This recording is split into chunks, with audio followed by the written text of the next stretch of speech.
Hunger is incredible. Energy is incredible. But we also have to ask the question, what makes people fail? Who here in this room has ever failed to achieve what you really want in life? A goal, a dream, a desire. Raise your hand, say I. Again, if you don't raise your hand, you lie about other shit too, don't you? Come on. We've all failed. So when you failed, tell me why you failed. No one wants to talk about failure, do they? Everybody loves talking about success. But let's be honest. When you fail to achieve your goal, why? Or if it wasn't you, how many have had other people fail you? Let me see show of hands, say I. So now we got all the victims, perfect. So here's my question. When you failed to achieve your goal, why did you fail? Tell me. What's that? You quit too soon. Very nice, that's an honest answer. Give a hand, that's great. Give a hand for that, please, come on. Someone else, why'd you fail? Didn't take action, got distracted. Fear. Come on, what else? Didn't have the right people.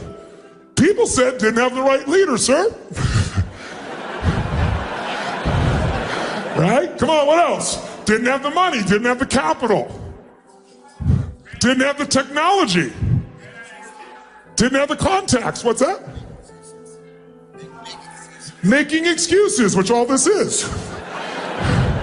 Isn't it? By the way, I've done this. Who's done this? Who's made excuses like this to yourself? Let me see your hands. The first time I ever asked this question was when I spoke at TED, many, many moons ago. It was when it was really tiny here in Northern California. And they got up and told me, you have 18 minutes. In my shortest seminar, by the way, the reason I'm somewhat stressed, I want to add so much value to you today, and I got less than 3 hours. And I walk in the room and your energy's low. I'm like, I really want to serve you. I didn't come here to do a frickin' speech. I don't do that. I came here because I love this man. I came here because this community is going to create 1.9 million jobs in the next 4 years. Pretty amazing. We're living in a time that's crazy, isn't it? Living in a time where we are, in America, we're the economy everybody looks at. Our feeble economy is what people are looking at and wanting. That's how bad it is in the world. We're living in a time where people don't know what to think next. Where the economy around the world has been inflated, not with dollars or money. We don't even print it anymore. We couldn't afford to. We put ones and zeros in computers. We're living in a time, for the first time in 5,000 years of banking, where a banker now says to you in most parts of the world, here's what I'll do. Give me your money and I'll charge you and take your money. Negative interest rates. How do you explain that? Who's dumb enough to do that? Toyota is offering you bonds right now. Do you know what they're offering for their bonds? 0.001. It'll take you 69,000 years to double your money one time. That's the world we're in today. We're in a place of such uncertainty, and I'm here because there are tools that Mark and I have used over the years, and all the people I know that change their lives and their businesses. I'm also here because this is a community that I know is socially conscious, because I know what the values are of this man, and they're mine as well. I'll give you an example. When I look at how to create answers, I don't look for the excuses. I look for what can be done. And what I found is this. When I first did this at TED years ago, I asked this question because I walked in. One of the only times it was about as quiet as this room. And I asked people, and the room in those days was very small. It was the heads of Google, the guys from Yahoo, Steve Jobs was in the room, pretty great group. In fact, it was the day that they came out with a technology that made this happen. They showed it for the first time from MIT. They pinched things and pictures grew. You could move things with your fingers. And we were so blown away. And Microsoft went in and bought the entire thing that was demonstrated. It was a tabletop with pictures. And Steve Jobs quietly walked back and went, I'm going to use that for a phone and change the world. Right? So here's what I said that day. I asked this question. I said, how many of you have ever failed? Not one hand went up. I said, I know you're out there. I can hear you breathing. And I said, how many of you failed? And now everybody raised their hand. And I said, when you failed, why'd you fail? And I heard some of the same things I heard here. What were the things people said? Didn't have enough time. Didn't have enough capital. Didn't have the right technology. Didn't have the right contacts. right? Didn't have the right people. Didn't have all these things. And in the voice in the darkness, because it's a very dark room, I heard this voice say, didn't have enough Supreme Court justices. And I looked out, it was Al Gore. Vice President Al Gore there. And everybody started clapping, right, like crazy. And I looked at him and I said, that's one way to explain why you didn't become president of the United States. But I said, it's not an accurate one. I said, of course, easy for me to say, I never ran for president, but let's see if I'm true or not. When you told me all the reasons why you failed, you told me resources you were lacking. Courage is a resource, right? Time is a resource. Money is a resource. People are a resource. Technology is a resource. But here's the challenge. Resources are never the real problem. We all know it if we look around. Think about it. You can get the resources if you're resourceful enough. Resources are not the challenge, it's resourcefulness. So what is it we're really missing? It's some form of human emotion that we have learned to value less and less in a technologically driven society. See, if you're creative enough, can you get the answer, yes or no?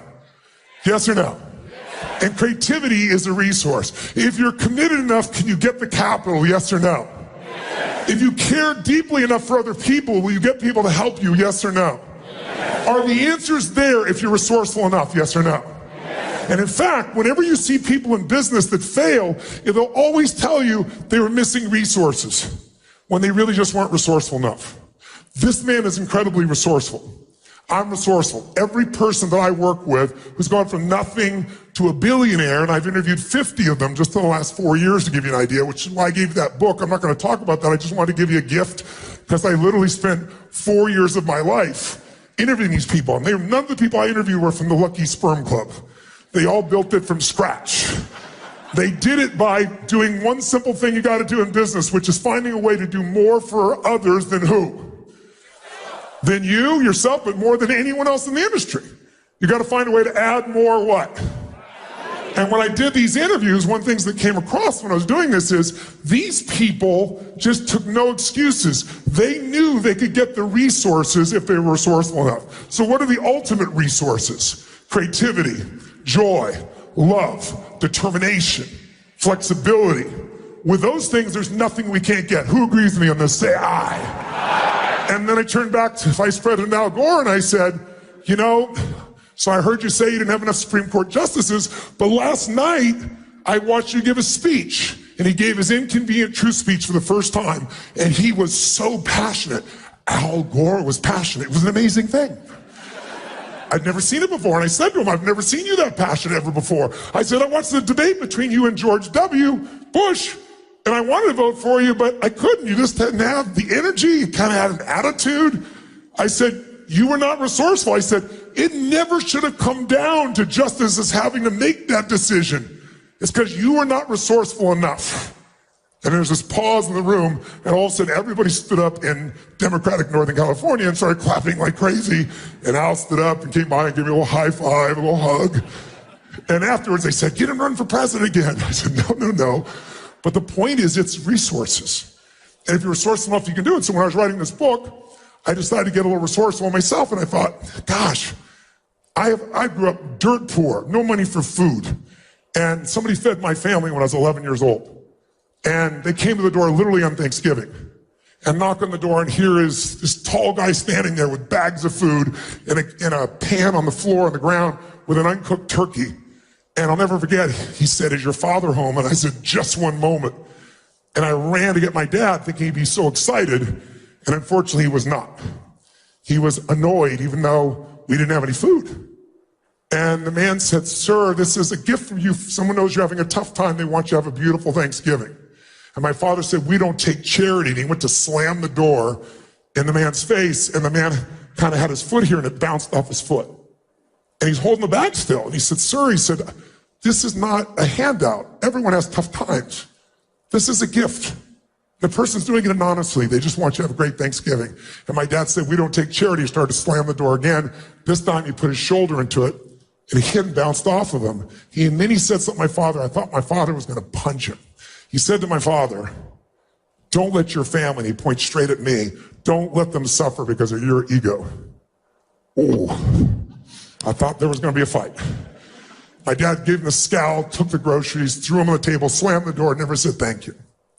And that day impacted me. It's why I'm here right now. Because that day, I had to figure out a question in my mind, which is, how can my father be so angry about someone helping? And how come I was so happy? And the reason is, right now as you're listening to me, in every moment of your life, you're making 3 decisions. You might want to jot them down and see if it's true, right now. The first decision you're making is, what are you going to focus on? Because whatever we focus on, we feel. And most of us let the world control our focus. You know, people say we're in the information age. We're not in the information age. The information age died a long time ago. We're drowning in information. We're starving for wisdom, aren't we? And so the bottom line is, you look around and I see my father, and what did he focus on? He focused on the fact that he had not provided food for his family. How would that make you feel if you knew you had failed at that level? You can get, he was beating himself up. I focused on the fact there was food. What a concept. I was so excited. He focused on he had not provided it. The second question we ask every moment of our life is, what does this mean? Is this the end or the beginning? Is this person dissing you? Is this person attacking you? Is this person challenging you? Is this person loving you? Is this person coaching you? Whichever meaning you make is going to determine your emotion. Am I here to pump you up and motivate you? Am I here to serve you? Am I here to offer you some pieces you can make some decisions from that could be life-changing if you want them to? You get to decide. But whatever you decide is going to be your experience today and every day of your life. And most of us don't make these decisions consciously. We've got a conditioned response based on our past. So for most of us, the future is pretty much going to be like our past. We might make more money, we might do better in business, but we run into the same problems over and over again. How many can relate in some way inside here? Raise your hand if you can. Say I. My dad said the question, what does this mean? I know what it meant to him because he said it out loud over and over again to all of us. I knew he focused didn't have the food, that he didn't provide it because he said, I failed my family. I am a failure. There's no food for my family. There couldn't be a bigger failure. And the bottom line is, out of that experience, he made the third decision, what I want to do. And what he decided to do was leave our family shortly thereafter, which at the time was the most painful experience I thought of my life. But it turned out, you know, your worst experience of life can become your best if you decide to use it. And for me, I said, my God, there's food. But the big thing that changed my life was the meaning. And the meaning was strangers care. That's the meaning I pulled out of it. My father always said, no one gives a damn about anybody else. And I had plenty of evidence in the way we lived our life and the people around us. You know, there wasn't anybody coming to help before that, ever. And we were always in a challenged place. When I started believing strangers care, it changed my whole life. One belief can change your life. Today, you can make one decision in the next little time we're together and literally change your life without hyperbole, without BS, without exaggeration, not positive thinking, because our beliefs create and our beliefs destroy our life. And we have to become conscious as which ones are empowering us, so we use them more, which ones are pulling. And most of us are going so fast, responding to our world, that we don't actually stop and really check in and feel what's really going on. So my third one is, what am I going to do? I decided someday I'm going to give back. I'm going to do this for other people because this changed my life. And so I have. I started when I was 17. I decided to feed 2 families. And it was, I didn't have any money, but I was like committed. I went to the grocery store and I got 2 baskets. And I thought, I'm going to feed 2 families for like 3 days. I'm going to make this incredible Thanksgiving for them. I know what it meant to me. It's going to mean that to them. And I went to the store manager since I had much money and I said, here's what I'm doing. I'm going to feed 2 families. Help me out. Give me a discount. And he gave me 10% off. And I thought, cheap bastard. But I took the 10%. And it was the best shopping spree I'd ever gone on in my life. And I'll never forget, I called a local church I was connected to and I said, who do you know that needs help but won't ask for it? Because that was us. And they gave me the names of 2 families. And I'll never forget, I went to the first family and it shaped everything in my life. Because I borrowed an old van from a friend of mine. I didn't know how to drive a stick shift, so that was a very interesting drive. And I went and took the groceries, and I pulled up to the first house, and I wrote a note, and I'd done it before I got there, and I said, this is just a gift from a friend. Have a beautiful Thanksgiving, and just know that you're deeply loved. Everyone has tough times, and if you can, someday do well enough to do this for one other family and pay it forward. I put love a friend. I didn't say who I was. And they had someone else write it in Spanish in the back, just in case they didn't speak English, which was really helpful, because when I got there, they didn't speak English. And this woman about this tall opens the door, and she sees me holding these two things. I wore t-shirts and jeans, because I wasn't going to be the giver, because I remember that insulted my dad. So I just made sure that it was just like, I'm the delivery boy. And this woman screamed, and she grabbed my neck and she pulled me down and started kissing the side of my face. And I was like, no, no, delivery man, delivery man. She goes, no, no, no, no. And I couldn't understand. And then she finally says, gift God, gift God. Gift from God. And so I started getting a little teared. I was like, no, delivery guy. And so I kind of motioned where I put these groceries, and I'll never forget. She motioned me in, and as she did, she had 4 children, and one hit one leg, one hit the other. They were starving for love and attention, and they were really starving for food too. And when they saw this, they were so excited, and it just lifted my soul. And so much so that then they followed me back out to get to the truck, to the van, and I got some more bags. When they saw the pumpkin pie, it was over. And the moment that is seared into my memory of my life, that changed my life, was seeing at the end, I didn't want to leave, but I had to. I go deliver the food, and then one little boy just would not let go of my leg, looking up to me, and it was just one of those surreal moments in your life, because I was that boy one day, not that long ago. And so I walked in there, and I tried to give him a hug and finally tried to excuse myself. I don't speak any Spanish. I felt embarrassed. I should have. But I turned to the woman, and she's crying like this, and smiling and crying, quite a mixture of emotion. And I'm feeling myself trying not to cry. And then, all of a sudden I try to say, Happy Thanksgiving. And I noticed I said, Feliz Navidad. I knew those 2 words, right? And I got in the van, I'll never forget. I put the thing in reverse, backed up. I looked up in the rearview mirror, and I saw her face with the 4 kids there. And I left out one little detail that I found out. Her husband had left her a week before with kids with no money and no food. I had no clue. You want to talk about guidance, God, fate, whatever you want to call it. But it was there. Grace is what I would call it. And I remember I just started bawling uncontrollably. And I thought, why am I crying? It's such a beautiful moment. And I realized in that moment, the worst day of my life was the best day of my life. Because would I have ever been there if my father had been the man I wanted him to be in my life? If he had stayed, if he had done the things that I would want him to do, I wouldn't have the drive. And so I fed 2 families that time, that Thanksgiving. And then I went from there to 4, and then to 8. And then I got a little small company I started, and they all got involved. And then I got to 100,000 people. And then I got to 1 million, then 2 million. And about 12 years ago, I fed 2 million people through my foundation, and then I matched it. And I've been matching every year since then. 4 million people a year to be fed, to give you an idea.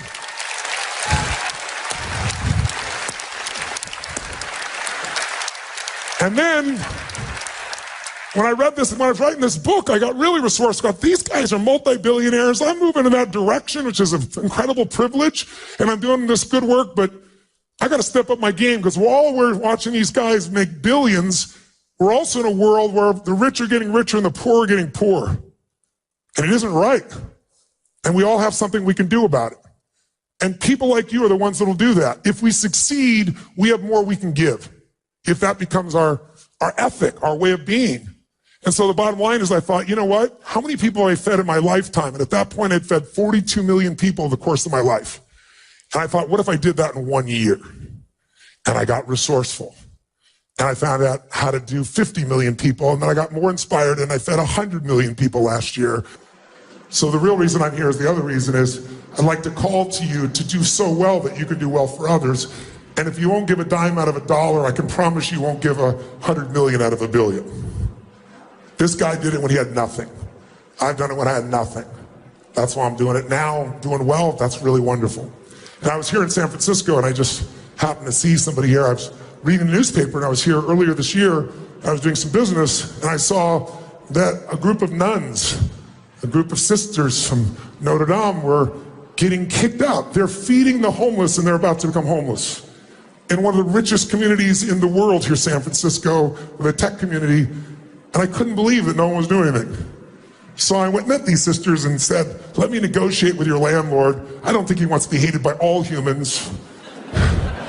And I met Kevin Fagan over here from San Francisco Chronicle, and I asked him, how do I get these nuns? He introduced me to them, and I sat down with him, and I went and negotiated with this man. Everything's negotiable. And there was great leverage. Do you want to die? You want everybody to hate you? And so I worked it out. So my intention was work it out, give him $50,000 so he wouldn't raise their rent, keep him in, and then I promised them I'd get him out within the year and help them find a new place. But I got so inspired, the nuns started looking for a place, and I was going to help them lease it. But they started looking to buy a place. It's like, how are you going to buy a place? You have no money. They said, we are praying to God that someone will show up and buy it for us. I'm thinking, shit.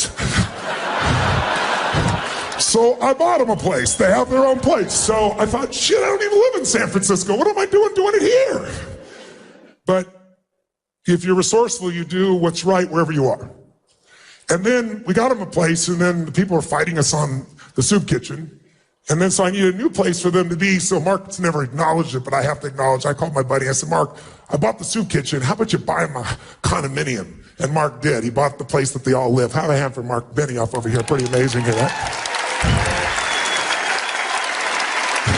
So before we go any further, if you find real value by the time I'm done here, and I believe you will, significant value since you came here and paid something, I'm sure, I'd like to invite you to match me in helping either these local sisters or Feeding America. And I will match whatever you give, $10, $10,000, up to $5 million, I'll personally match. This room is filled with some players.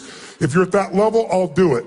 If you want to get resourceful and give in $10, or resourceful and give 10,000, or resourceful and give 5 million, I'll match you. Or if you just want to help these nuns out, I want to point it out. I bring this up really simply because whether it's becoming president of the United States, or feeding your family, or feeding the world, or changing your business, it comes down to resourcefulness. They asked Sam Walton in 1974, had 78 stores. And if you read the Wall Street Journal, and if you read a bunch of the reviews done by the financial community, they all said in that year, sell. Does anybody know why they said sell? Sell Walmart in 1974. 78 stores. Why were they going to sell them? Because they said he's out of what? The R word. What is it? What? Resources. He has no more resources. He has no more cash. He has no more capability. And plus, who else is going to want to buy this cheap shit except this crappy little parts of the South? No one's going to want this anywhere else. And at that time, who were the biggest retailers in the world? Remember? Sears and Kmart. What happened to Kmart?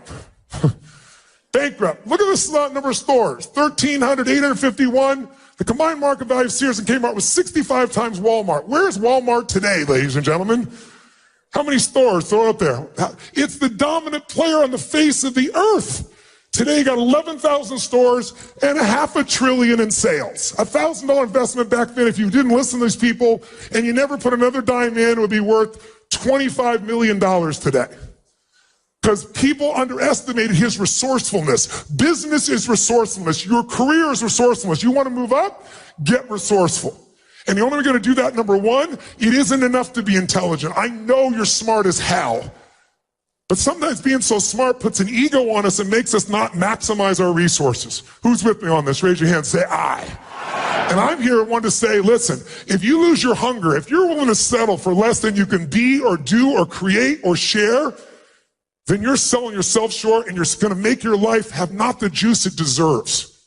Who's with me here? Say I. So if we want to know what it takes to succeed, you already have it. Every one of you is resourceful. But if we want to take it to another level, what's the level we want to get resourceful at? Let's talk business first, then your personal life, okay? Is that fair? Are you still with me? Great. By the way, if you think about this, if you want to know what it takes to succeed in business, if you own your own business, how many are small business here where there's an owner in the room? Raise your hand if you're an owner of a business. Awesome. How many are kind of a medium-sized business here? How many are enterprise size? Let me see a shout out. Enterprise size businesses. How many have no idea what size your business is or you're too tired to raise your freaking hand? Thank you very much.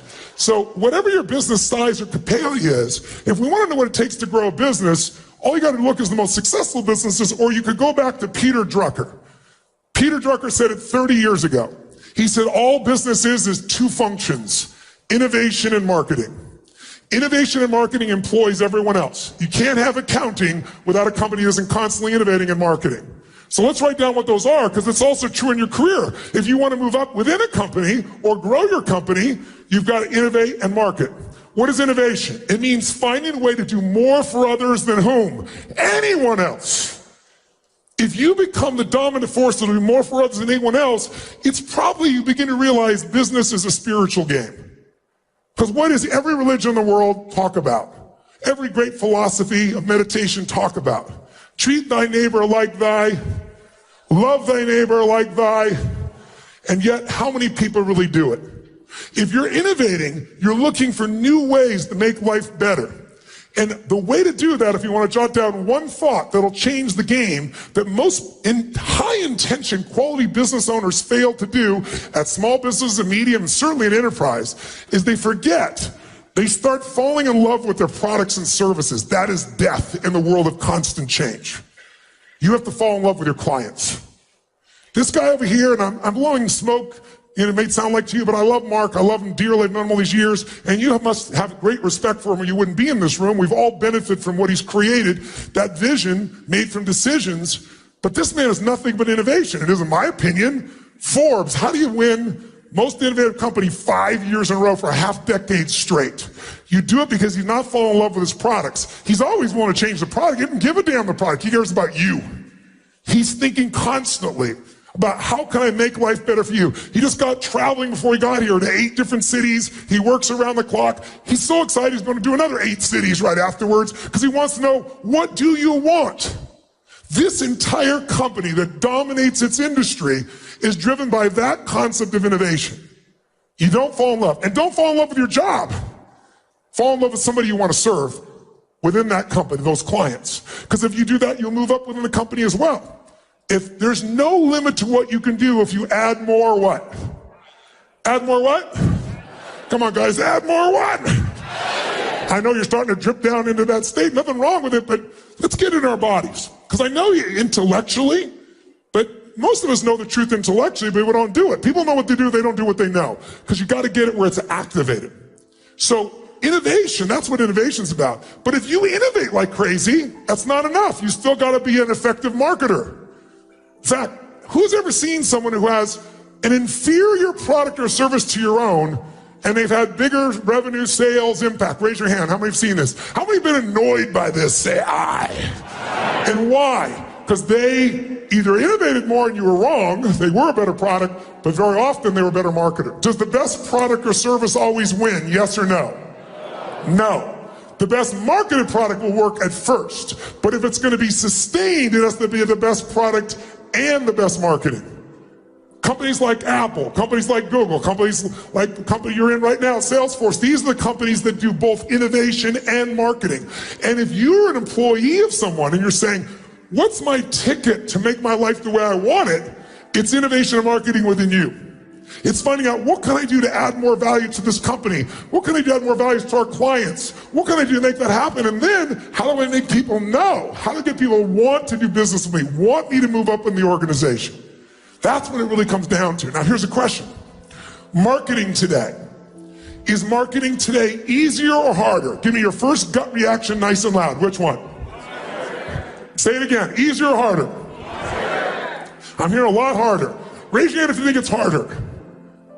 Raise your hand if you think it's easier. Okay, well, the room is about 60-40. It sounded worse than that because harder people talk harder. It's harder. Both of you are right. It's easier and it's harder. It's easier because there's more ways to market and there's cheaper ways to market. There's social media. There's these incredible opportunities. It's harder because there's so much more competition. It's hard to get people's attention today, isn't it? Right? Everyone is trying to get attention. Where is advertising today? Tell me, where is it? Everywhere. It's on bananas. It's on people's t-shirts. It's on their ass. It's crazy. In fact, right now, a lot of retailers that deal with millennials are in deep trouble right now because they don't want to wear a label of somebody's brand on anymore. It's a whole different culture. And you're seeing these companies that are going right now, massive drop in profits, trying to figure out what the hell do we do? Why? Because they didn't innovate enough. They didn't market enough to find out, what does this person really want, need? They fell in love with their product. They fell in love with their service. They didn't fall in love with their client and understand, what do they want? What do they need? What do they fear? And by the way, that's true whether you're the business or whether you work in a business. That's number one job for all of us. That's what makes the economy go. Who's with me here? Say aye. You know how many, 15 years ago, research showed that the average person, if they were exposed to advertising, would see an average of 4 exposures before they took action. That was the average. Some people do it the first time, some people do it 9 times, but the average is 4. Does anybody know what the average is today? Oh, they just put it up there. Thank you very much. That was very helpful. 16. So those that said harder, you're right. It's harder because it takes so much more, but that also is precluding that your message isn't very engaging. If it's engaging enough, you can get them in the first time. Now, how do you do that today? Well, if you're a small business, you go, how do I compete? We've seen all these companies disappear, right? There used to be these small bookstores, and then who came along?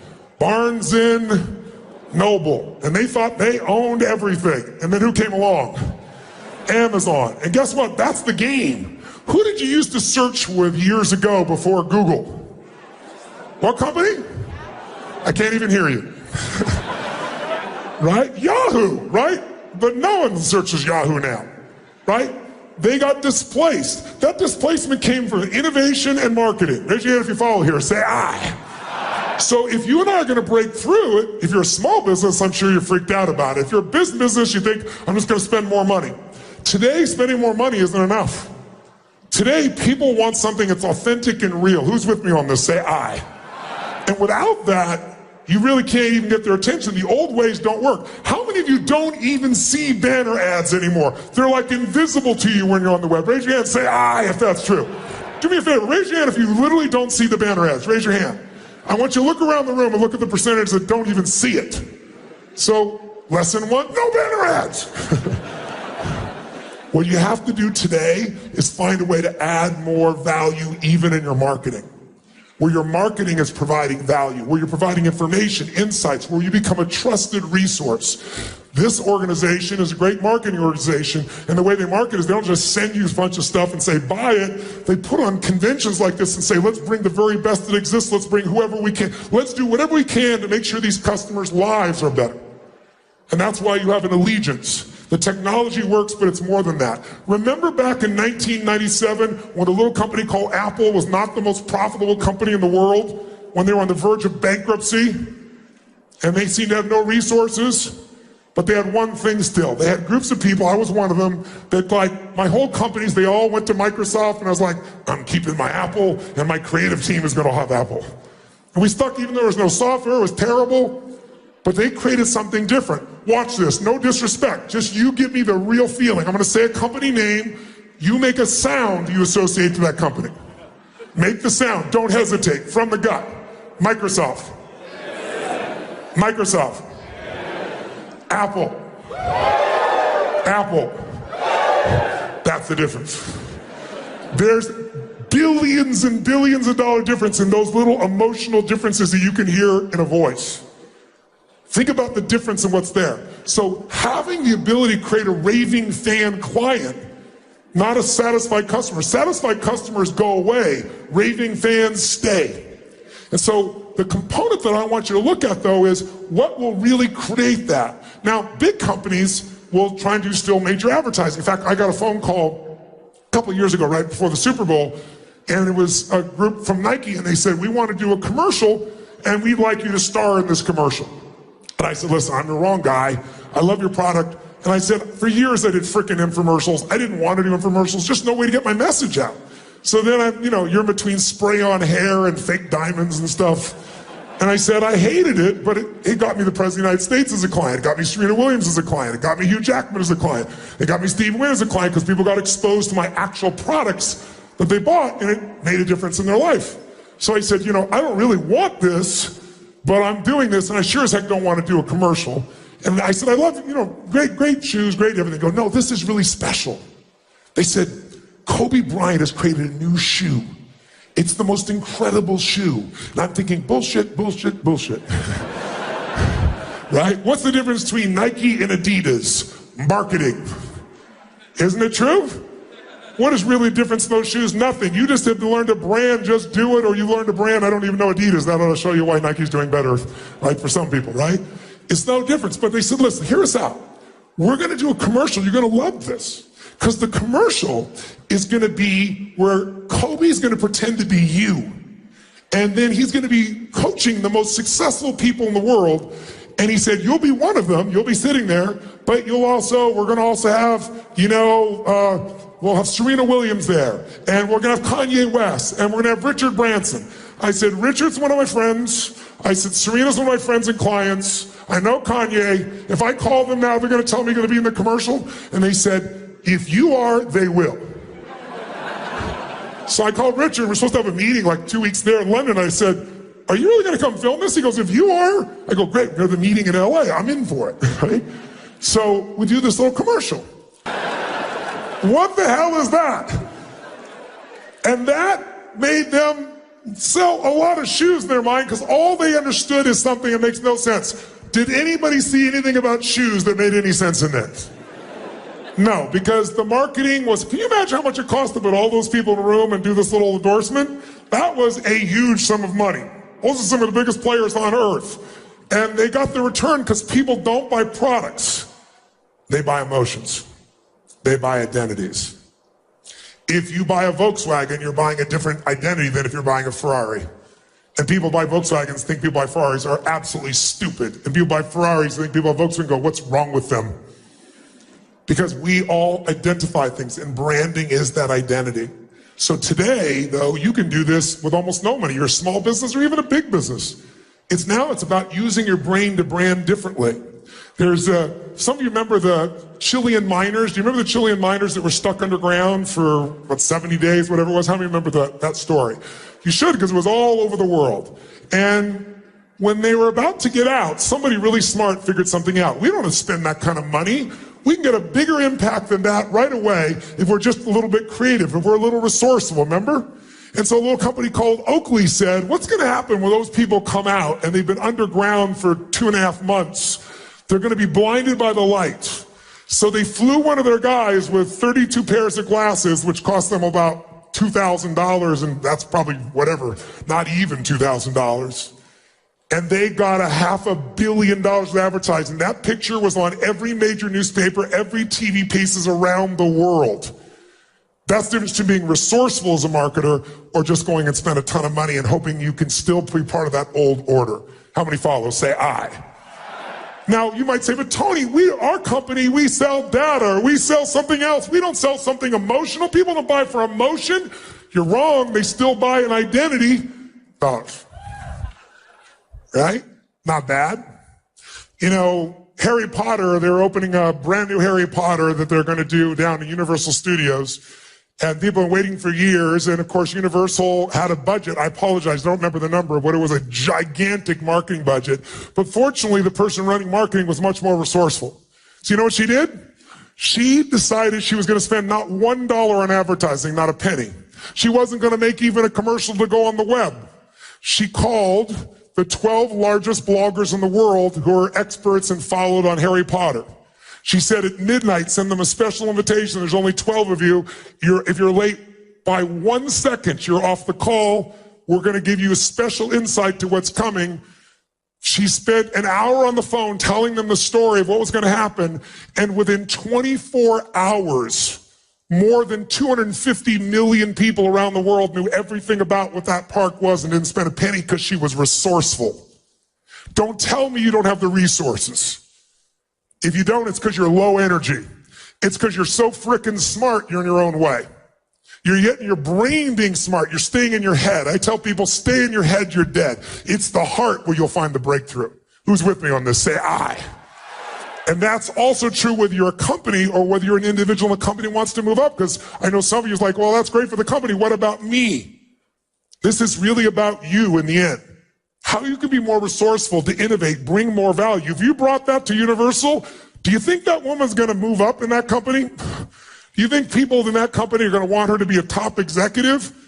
There is no limit. The only limit to our impact is our creativity and caring.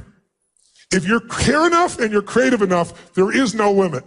But most of us allow our mind to get in the way and we get caught up. Or we just do what we've been doing and we do it a little bit better. But that's not going to make you feel alive. It's not going to feel joy in your life. Now, here's a question. Is it possible that the breakthrough you're looking for, by the way, how many came here looking for breakthroughs for your business or within your career? Raise your hand if that's one of the main reasons you came here besides to party, because you kept me all up out last night. I know you were out partying like crazy. How many came here for some breakthroughs? Raise your hand, say aye. Aye. Great. Breakthroughs are sometimes counterintuitive. Sometimes it's the littlest thing they'll do it. I want to get you to think about this in this business because you could make breakthroughs that no one thought of because they're looking for the big thing. If you're a tech person, if you're a salesperson, we all think a certain way based on the way we've been conditioned and trained. But if you think outside the 9 dots, if you do what everybody else does, you do a little bit better, you have a little advantage. But if you do what no one else does, you have a gigantic advantage. So I'll give you an example. What did Steve Jobs do in 1997 when Apple was almost bankrupt and he had no real money? One thing is he made a deal with Microsoft, which was like the evil empire to Apple. But what did he do? What did he do to come up with a product? He didn't have time. He came up with a product that most people would say, well, there's no innovation. In fact, his engineers, the people inside, they're all saying, this is a piece of crap you want to build. He said, trust me, we're going to do this. I don't think he said, trust me. He was a little more intense than that. Right? He said, this is what we're going to do. Don't question me, I think is what he actually said. You probably know what he said. You were good buddies back then. And so what happened?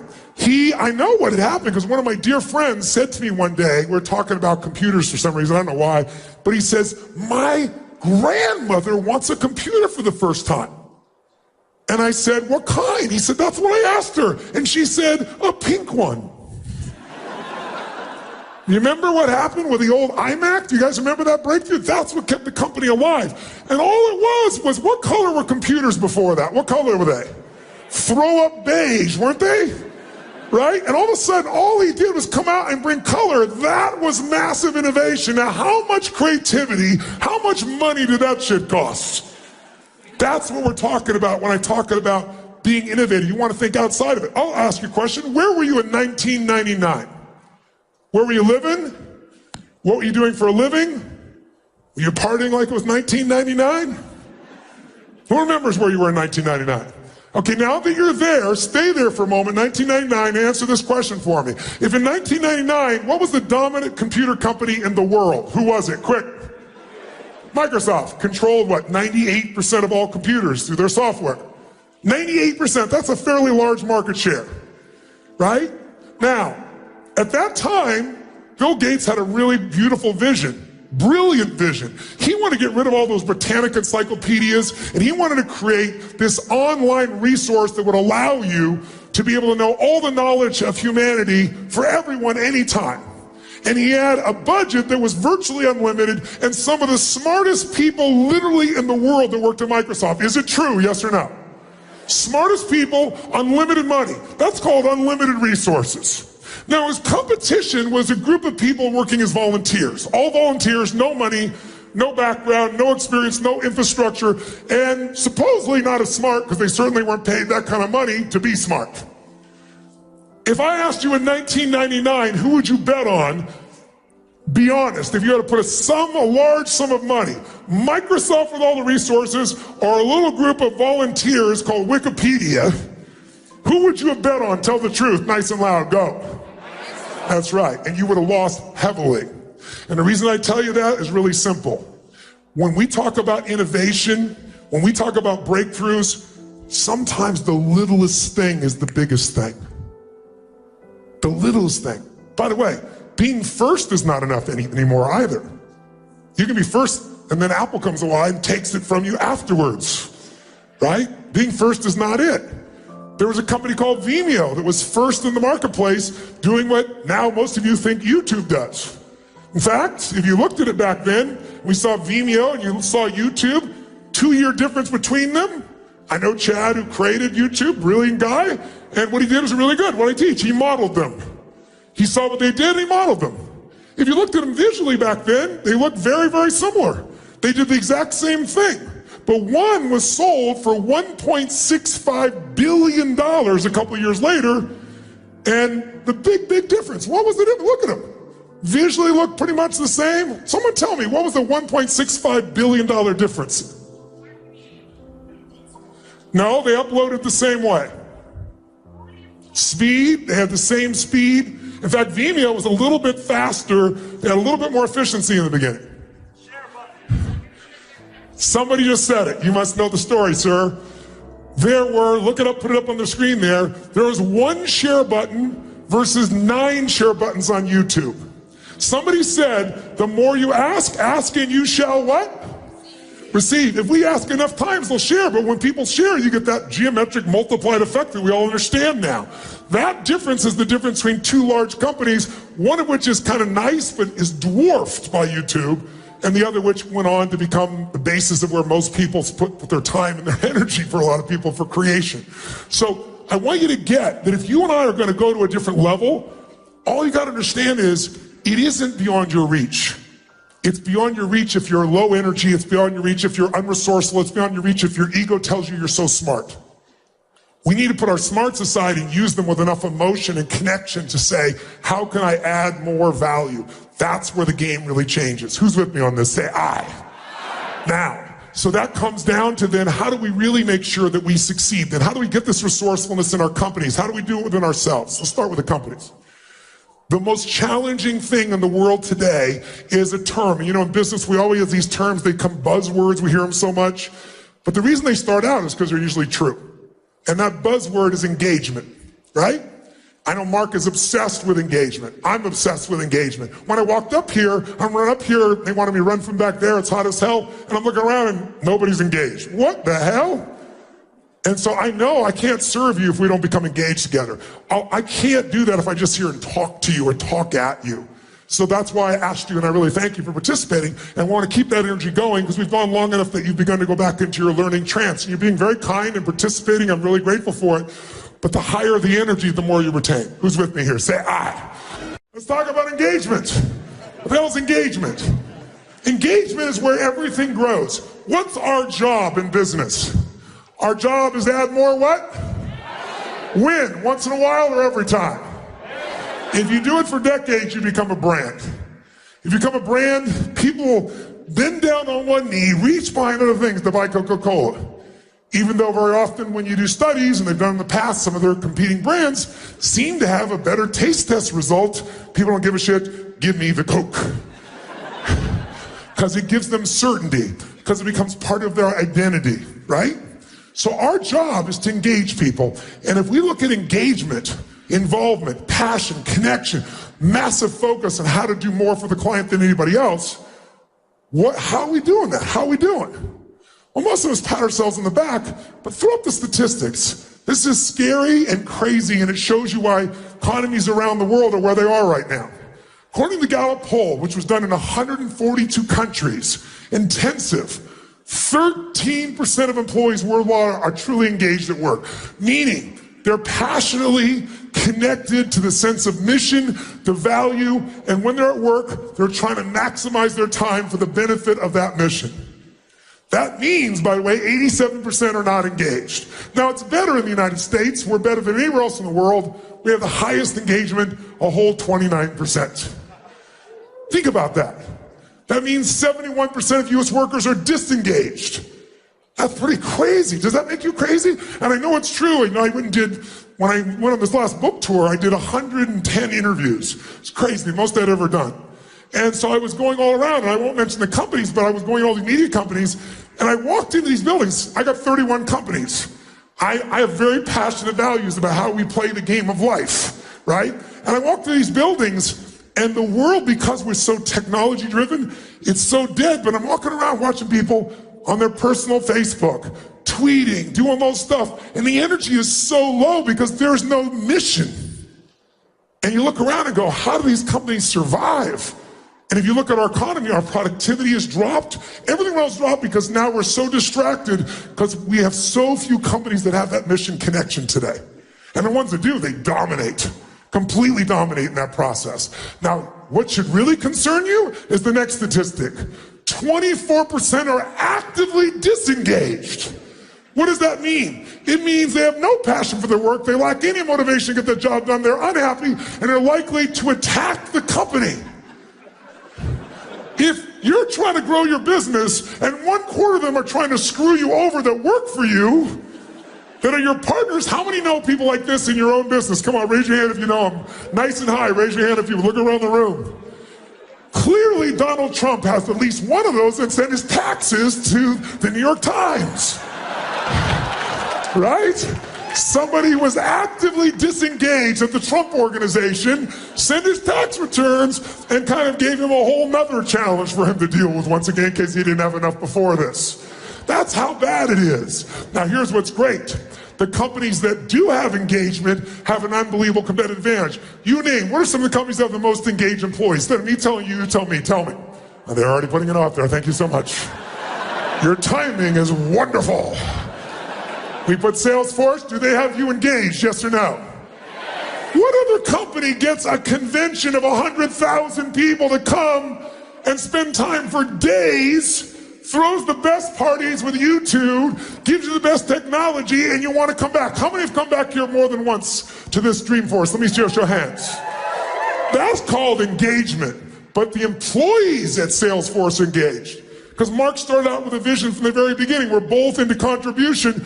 In the very beginning, he said, Tony, we'll do this 1-1-1 plan that now Google uses, right? 1% of our stock, 1% of our profits, 1% of our time.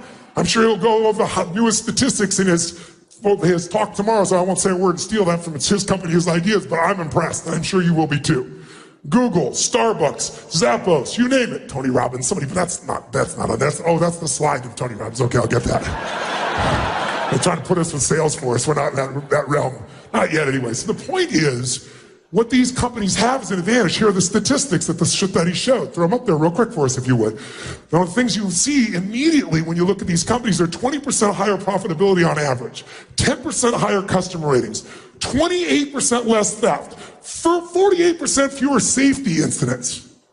I'll tell you what else they found. Nearly 2 times greater satisfaction at work, 1.7 to be exact. And they're 3 times more likely to stay. How important is that to a company's sustainability? Right? Today, the average cost, if you lose a sales executive, it costs you $1 million in business. It'll take 12 months before you are back to the same level to replace that person. All because you didn't fully engage. So how do we get people to engage? We get them to engage, because think about this. How can you get us to engage if you're not fully engaged? And how many of us have been guilty of getting overwhelmed, stressed, frustrated, whatever, and not being fully engaged? Who's been there before? Even in this room of engaged people, raise your hand and say, I. So if we, the hungry, driven ones, can let this happen to ourselves, you can know what's happening with everybody else that's not as driven as you are in this area. So it is a challenge, to say the least. How do we solve that challenge? Well, you can't move someone if you're not moved. You can't touch someone if you're not touched. And that's why what we're here to do today, I want to talk about in a few moments, may be the most important thing of all. And that is making sure that you are fully engaged in a way that produces the maximum results that you want. So rather than me tell you, if I tell you to be me telling you, here's what I want you to do. Stand up just for a second, real fast. Stand up, shake your body out, shake it out just for a second, shake it out, and put yourself in a group of 3 people as fast as you can. If you got a notebook with you, you're welcome to do it, but go grab 3 people real fast. And one of you grab a notebook or a phone or an iPad or something. And what I like to do, all 3 of you raise your right index finger towards the ceiling in your group. All 3 of you. Okay? Point to the leader of your group now.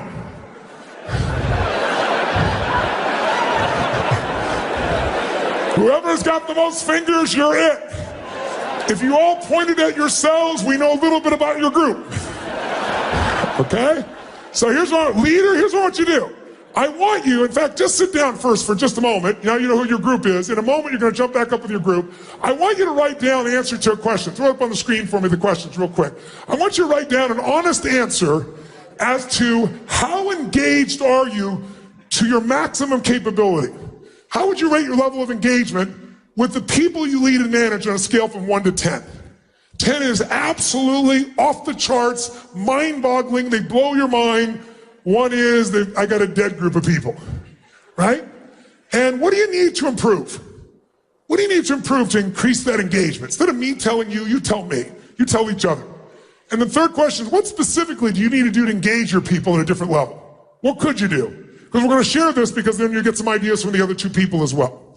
And finally, what do you do a less than adequate job engaging What could you do better with that person? In other words, think of someone you're not good at engaging. If you're good at engaging everybody, how many have a problem child? Someone who does not maximize their resources within your team. Raise your hand if you got somebody like that. Good. Then I want you to write down that person and ask yourself, instead of they're screwed up, what could I do? Where am I not engaging? How could I engage them more? So 5 quick questions, and then I'm going to put you with your team. Body out, shake it out, wake it up. Give me your score. How many of you were a perfect 10 in your engagement as a leader? Raise your hand. Okay. 1 liar. Good, very nice. How many were a 9? Raise your hand if you gave yourself a 9. Who was an 8? Okay, now I want you to look. 90% of this room, maybe 95, is below an 8 on a 0 to 10 scale. By your judgment, not mine. I'm not so judgmental of you as you are. And if you're below an 8, how could you possibly maximize your resources? Much less enjoy yourself, because, listen, when you don't give your all, I remember I got a chance to interview Coach John Wooden. Anybody remember who John Wooden is? Greatest basketball coach in history of the world, college basketball. Won 11 national championships, 88 games in a row. And it wasn't like the Bulls with Michael Jordan. Every year was new players. It's college. And I remember he taught me something. He said, Tony, I asked him which one was his team that he was most proud of. And I know a little bit about basketball. I'm old enough to remember Lou Alcindor, Jabbar, Abdul-Jabbar, people like that. I thought that was going to be the group for sure. The winningest team. That was not the team he picked. He picked the team I'd never heard of. And I said, why that team? They didn't perform as high as these other teams. Why would you pick them as the greatest team you ever worked with? He said, Tony, because they maximized their abilities. He said, you know what? He taught, anyone ever worked or was coached by Coach Wooden, he taught people really something simple. He taught them how to be great men. And the way he did it was, he said, it's really simple. Stop thinking about the score of the game and focus on one thing you can control. How much you give every moment you're on that court. He said, there are going to be days when you win and when you lose. But the only days you're going to know when you win or lose are going to be by your measurement of yourself. If every single moment you're on that court, you're engaged at level 10 or above, if such a thing were to exist, and you gave every ounce of yourself every minute on the court, then it doesn't matter what the score is, you won. Because you became more and you gave more. And in life, we don't get to keep anything except what we give. Because that's what makes us become something different. His entire mindset, by the way, was if you give your all every single moment on the court, and every one of us does, if all of us are 100% engaged, he said 99% of the time you're going to the highest score. Sometimes someone's getting lucky, they'll get a different call, the ball will drop. But you can't control that. You can control you. So if you're below an 8, which most of this room is, it might be time to change. And maybe that's what I felt when I walked in this room and the energy was lower. It's like, it's not a judgment. It's just, I want you to have the enjoyment that comes at 10. How many can remember a time where you were so engaged in something that bombs could be going off? You would know, you were like right there in the zone. Nothing else could distract you. Who's ever been in that place? Say, I. Make a sound of how it feels when you're in that state. Make a sound. Go for it. Now, make the sound of level 7 engagement. And then imagine doing that every day. So then you want to find some new technology that will get you excited again. And the technology is only as good as our engagement. Who's with me on this? Say I. So now I want to ask you real fast, round robin, while you're standing with your group. What makes someone engaging? What makes someone disengaging? Make a list. You have 1 minute. Go. Together. Do it together. Don't sit down. Do it together. Somebody tell me, give me an example of 2 things that make them engaging. 2 or 3 make them engaging. 2 or 3 make them disengaging. Anyone, raise your hand. Let me grab somebody. We'll grab a microphone. How about, yes sir, right here. Give him a hand. Name's Poncho, and I'm from San Luis Obispo. Great. Tell us 3 things that make you want to engage with them. Tell us 3 things that make you want to disengage or not be involved with them. Yeah, so engagement, positivity, level-headed, mission-oriented. Okay. Disengaging, unappreciative, grumpy, and unjust. Very nice. Give him a hand. Very nice. Somebody right. Tell us 3 things that make people engaging. Tell us 3 things that make you not want to engage with them or disengage. Empathy, drive, and positivity. Okay. Disengage would be lazy, mean, and somebody that has the worst case scenario attitude. Very nice. Give her a hand. Give her a hand. Tell us. And we came up with three things for someone to be engaging would be drive, positivity, and openness. Great. Disengaging would be victim, low energy, and a me, not we attitude. Give her a hand. Thank you very much. Let's see what you do inside yourself to turn on engagement or turn it off. Now, human emotion is energy in motion. That means if you want to change how you feel, you can do it by how you move. If you try to do it with your head, you can go in circles, can't you? Rationalize, go in the nut. So I want you to try something real fast. We're going to do a real simple exercise. I want you to discover how you can change your own engagement and your own interaction with people by seeing what you do in your body when you go to engage someone. And I'm going to give you some deliberate scenarios. We're going to do three real fast. Number one, when I say now, I'm going to ask you to introduce yourself to as many people as possible as you can in 2 minutes. When you do that, I want you to introduce yourself to people you don't know, but I want you to do it from a different emotional state. I want you to do it as if you think this is the stupidest exercise in the world and it's a waste of your time. And why do you have to talk to this idiotic person? In other words, you're not going to say it, but I want you to walk up to them like it's a total waste of your time. Hi, how you doing? You're going to shake their hand like, you know, you, sir, come here. You, come here. Come here. What's your name? What? Adrian? Adrian!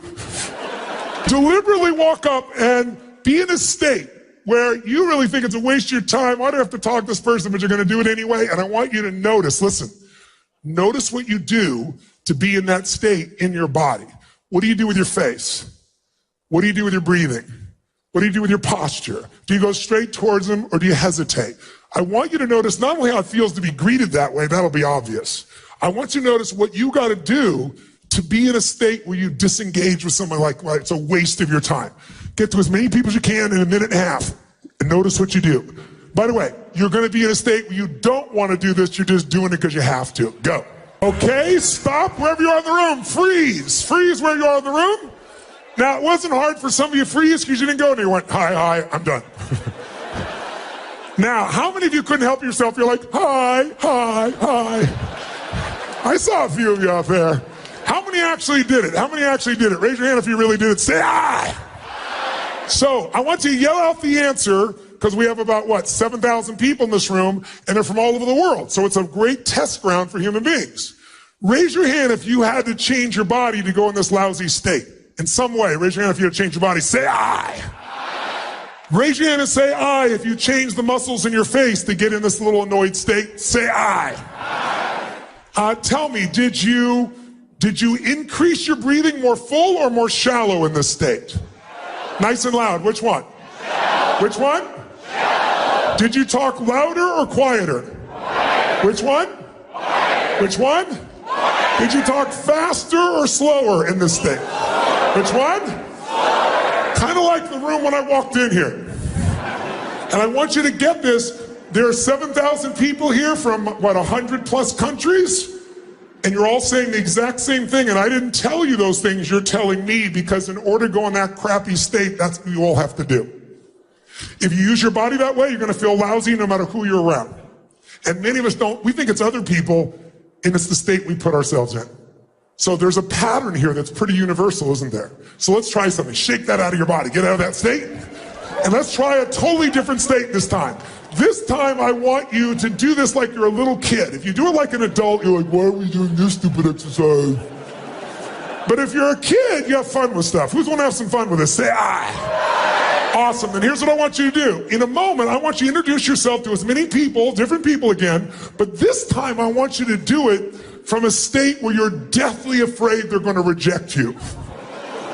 Okay? Now don't tell me you know. Who's ever not done something because you're afraid of being rejected or failing? Raise your hand. Say aye. So wouldn't it be useful to know what you do to put yourself in that place? Because if we know what it is, we can what? Change it. Because it's in your body. It's not just in your head.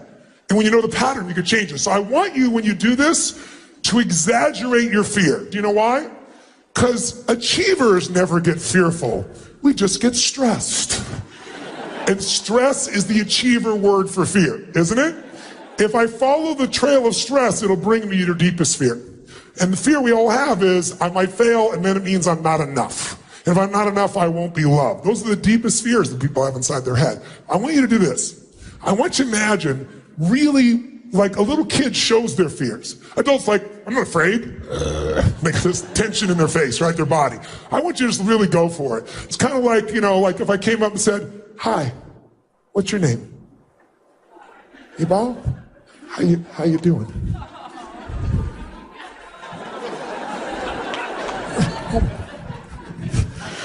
Give her a hand. It's Evolve, ladies and gentlemen. Give her a hand. Kind of like, how many of you in this room have ever watched, like, let's say the Olympics, the Winter Olympics on television, and you're sitting in your chair and you're watching someone skiing or snowboarding as you're sitting to yourself and you're doing this. Who knows what I'm talking about here? Say aye. I want you to exaggerate so you see what you're doing on a more subtle level. Just 1 minute, as many people as you can, but like a little kid, you're deathly afraid. And I want you to see, what do you do different with your face, your shoulders, your breath, your voice, the way you shake hands? And let's see if it's different or the same as when you're really annoyed. I think you're gonna find it's quite different. Ready? Go. Shake your body out. Get out of that state. Question. Did you use your body the same or different than when you're pissed off and annoyed? Which one? Yes. Raise your hand if you change the muscles in your face in a very different way than when you're annoyed. Raise your hand, say aye. Did you talk louder or quieter than when you're pissed off? Faster or slower? Yes. Did you go straight for him or hesitate? Did you breathe more full or even more shallow than when you're annoyed? Which one? Can you hear everyone saying the same thing? What are the chances of 7,000 people from 100 countries without direction saying they're feeling the exact same thing in their body when they're feeling the emotion? It's because we're all unique, but when you use your body one way, you're gonna be pissed off. Use another way, you're gonna be feeling fearful. And how fast can we change how we feel then if all we gotta do is change our movement? How fast? Like that. Let's take one more. Shake your body out, okay? This time, how many of you own your own business? Let me see your hands. How many of you are leaders of the business? Raise your hand. Okay, how many of you are parents? Raise your hand. How many of you have a relationship, check this out, a relationship with a human, Then this shit's gonna work for you. Here's what I want you to do. When I say now, I want you to greet people, but we're gonna change the motivation because I hate the word motivation. I've never been a motivator, but I do believe motive does matter. If your motive is just to manipulate, most of us have pretty giant bullshit meters and we can figure that out at this stage, can't we? I mean, even reality television is bullshit. So we know what's true. How many know what I'm talking about here? Say aye. So the motive change is gonna be this. I want you to approach somebody and greet people and meet people in 2 minutes, but we're gonna have a different understanding. If this person does not like you in the first 3 to 5 seconds of meeting you, if they don't like you in the first 3 to 5 seconds of meeting you, they are not gonna do business with you, and your children are not gonna eat next week. Or just in case you don't have kids, we'll do it this way. If they don't like you in the first 3 to 5 seconds, then everyone you care about dies like pigs in hell. If it was that important, I bet you use your body and face differently, wouldn't you? So, by the way, when you go to do this, I'm talking full tilt like it really is true. And let's see if you use your face, your voice, and your body differently. Ready? Go. If that felt better, say aye. Say aye. Question, did you use more of your body or less of your body? More muscles in your face or less? More voice, louder voice or quieter? Faster or slower than the other two we did? Did you hesitate or go straight for them? Did you touch them? Did it feel good? Why? You should have seen who I touched. No. Because emotion is created by motion. In other words, listen to me. If you use more of the gifts your Creator has given you, you will experience the gifts you think you're looking for somewhere. Everything you want to feel is already inside you, my friends.